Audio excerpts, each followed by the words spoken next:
Mais uma vez, estamos iniciando o nosso programa Ante os Tempos Novos, contando com a presença da nossa querida irmã Sueli Caldas Schubert. Como é que você está, Sueli? Tudo em paz? Tudo bem? Tudo muito bem. Desejo que todos estejam assim também. Bem, você já está sabendo que o nosso tema hoje vai ser acerca da prece, mas Claro. especificamente os benefícios da prece, não é? Bom, como primeira pergunta, nós faremos o seguinte: qual é o valor da prece segundo o Espiritismo? O Espiritismo vem nos mostrar a prece, a oração, de uma forma que nós não vemos em outros momentos, em outras religiões, não é? Porque Jesus nos ensinou a orar. E é dentro daquela perspectiva que o Mestre está propondo para a humanidade que a doutrina espírita compreende o valor da prece, os benefícios que ela apresenta. Porque quando nós oramos, nós estamos, se essa prece é feita com toda a nossa emoção, com todo o nosso desejo que realmente vá ao encontro daquele que é o alvo da prece, ou seja, Jesus, ou é Deus, ou estamos pedindo pelo próximo, alguma coisa assim. Quando a pessoa está com essa emoção, com esta unção, o que acontece? O pensamento dessa criatura é que vai direcionar a sua cota energética, porque quando pensamos, nós temos uma vibração, uma frequência vibratória. E há também uma energia que estamos emitindo. É claro que nessa hora, essa oração com uma energia apropriada ao pedido que estamos fazendo, vai alcançar o alvo.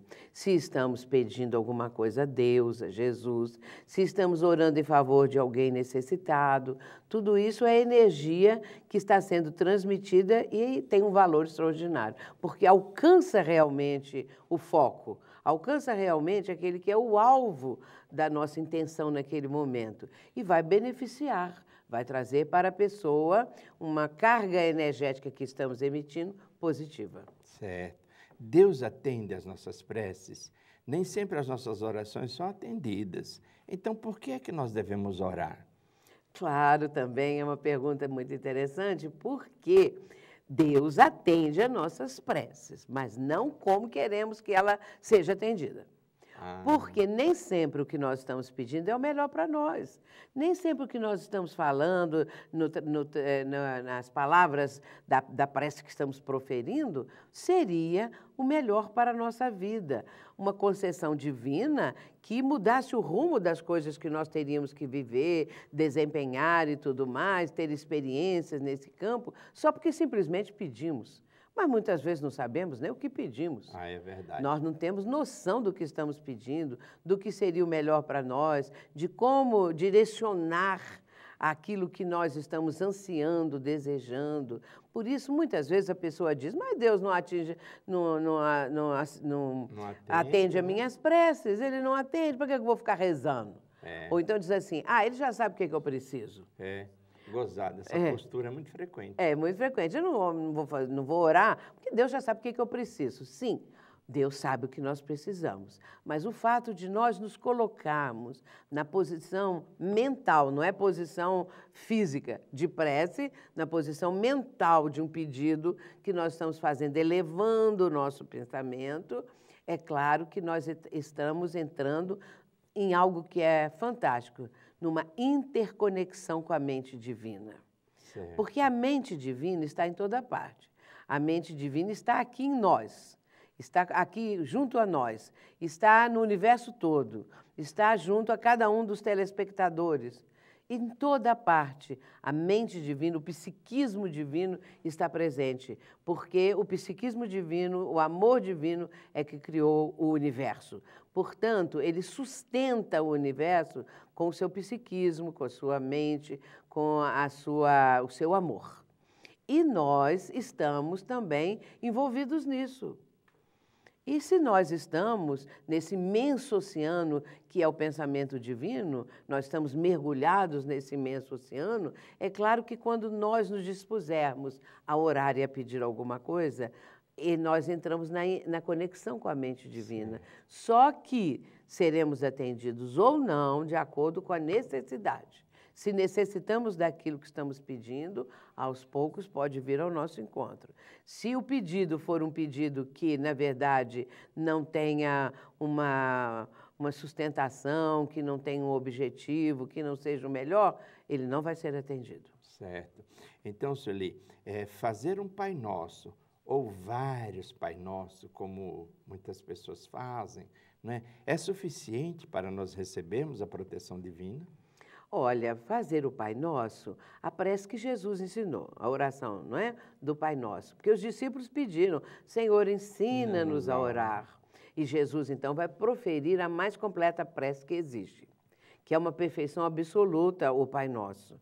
Não é? Por isso, é importante nós atentarmos para as frases. O que nós estamos falando? E não apenas dizer, Pai nosso que estás no céu, santificado seja o vosso nome, venha a nós. Não é assim. É pensar o que cada frase significa.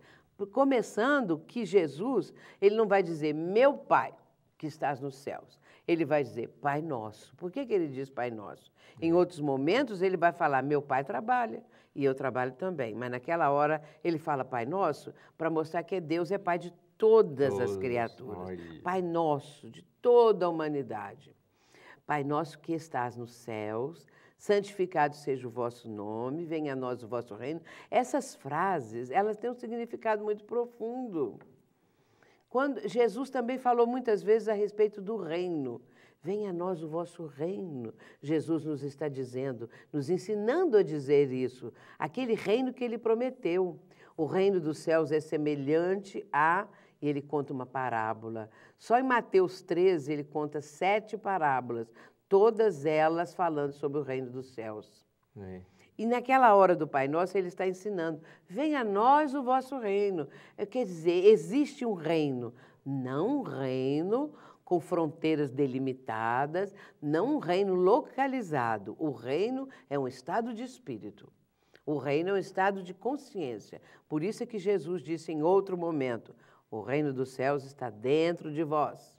O reino de Deus está dentro de vós. Quer dizer, é um estado de consciência. Certo. É um estado íntimo, não é?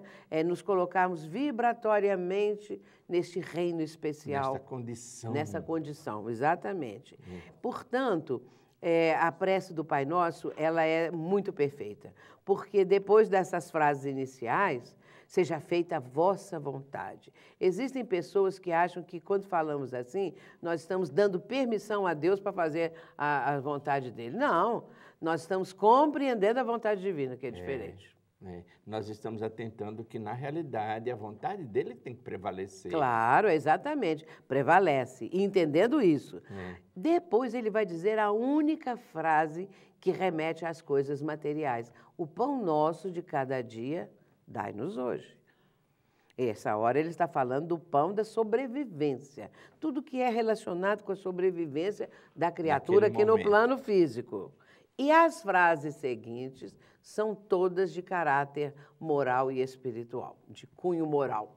Não é? O pão nosso de cada dia dai-nos hoje. E aí vem, perdoai as nossas dívidas, assim como nós perdoamos aos nossos devedores.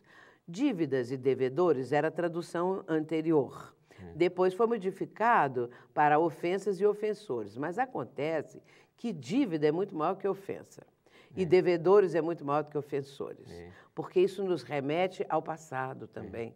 Dívidas, não é? Perdoar as nossas dívidas, assim como perdoamos aos nossos devedores, a quem nos deve, agora e no ontem, no passado, não é? Perdoar as nossas dívidas, assim como nós perdoamos aos nossos devedores. Não nos deixeis cair em tentação. Por que Jesus fala isso? Porque a tentação é de caráter universal. A tentação está dentro de nós. É aquela nossa ânsia de realizarmos alguma coisa que nós não queremos nem confessar para os outros, não é? Algo inconfessável, que são tendências inferiores, que nós, muitas vezes, pelo processo de educação, pela religião que nossos pais nos transmitiram, nós estamos tentando superar a tentação. Mas a tentação, ela existe, não é? Dentro de nós. Então, por isso é que ele nos ensina que nós devemos ter cuidado com as tentações, não é?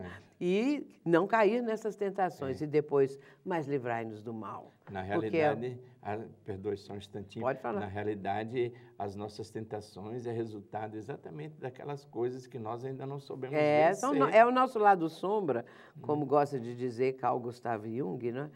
Que é o lado que nós temos ainda das imperfeições. E livrai-nos do mal. Certo. Livrai-nos do mal, não é? Em outro momento, quando Jesus vai proferir a última oração, como está em João, Evangelho de João, capítulo 17, João diz que Jesus, levantando os olhos para o céu, começa a orar. É uma longa prece, uma longa oração.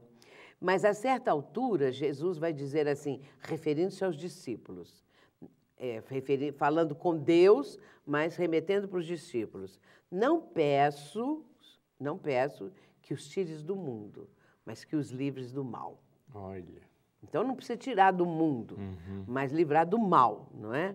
Agora, quando Jesus fala para os discípulos, ele fala para a humanidade de todos os tempos. Claro. Ele tinha que falar para aquele grupo, mas ele está falando para todos os tempos vindouros, não é? Portanto, a prece é de uma perfeição fantástica. E quando nós orarmos a prece do Pai Nosso, vamos lembrar de Jesus, vamos lembrar de Deus, nosso Pai, vamos entender o que nós estamos pedindo através dessa prece, que é perfeita.